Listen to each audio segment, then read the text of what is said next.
கோழி, ஆடு, மாடு வச்சிருக்கிற எல்லாருமே கவுண்டப்பாருக்குன்ட்டு ஒரு சாவல வந்து தனியா விட்டுருவாங்க.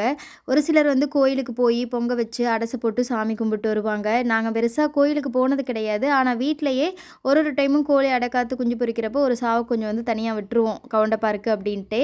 எப்பலாம் நாங்க இருக்கோம்லோ அந்த டைம்ல வந்து பொங்க வச்சு, அந்த பொங்க தண்ணீல வந்து மஞ்சள்லாம் சேர்த்து தெளிச்சு, வீட்லயே வந்து அடச போட்டு சாமி கும்பிட்டுக்குவோம்.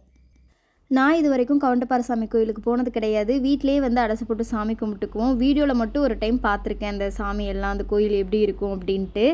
இது வந்து ஊருக்கு வர அன்னைக்கு எடுத்த வீடியோ தான். தட்டைப்பயிறு, கருகப்பில் எல்லாமே பொரிச்சு வச்சாச்சு. தட்டைப்பயிரெலாம் பெரியவங்க தோட்டத்தில போட்டிருந்தாங்க. வல்லாரக்கீரை சுத்தி எங்க வீட்ட சுத்தி நெறைய இருந்துச்சு. இதெல்லாம் பார்க்குறப்போ கேரளாவுல இது ஒண்ணொண்ணுக்கும் காசு குடுத்து வாங்குற மாரி இருக்கும். அதே மாதிரி அவ்வளோ ஃப்ரெஷ்ஷாலாம் கிடையாது. கரெக்ட்டா இப்போ மழை வேற பெஞ்சுட்டு இருக்குதா, இந்த அளவுக்கு ஃப்ரெஷ்ஷா நல்லா வந்து கிடைக்கிறதே கிடையாது. அங்கருந்தே கம்மியா தான் வருது அப்படிம்பாங்க. கேரளா வந்ததுக்கப்புறமா நான் ரொம்ப மிஸ் பண்ணுறது இந்த காய்கறி தான். அதுவும் பச்சை கத்திரிக்காய், பச்சை பாவக்காய் இதெல்லாம் இங்கே பார்க்கவே முடியாது. பச்சை கத்திரிக்காயெல்லாம் ஒட்டஞ்சத்திரம், திண்டுக்கல் இந்த சைடு வந்து கள்ளிமதியம் இதெல்லாம் தாண்டி போனாலே கிடைக்காது அப்படின்னு நினைக்கிறேன். Thank you.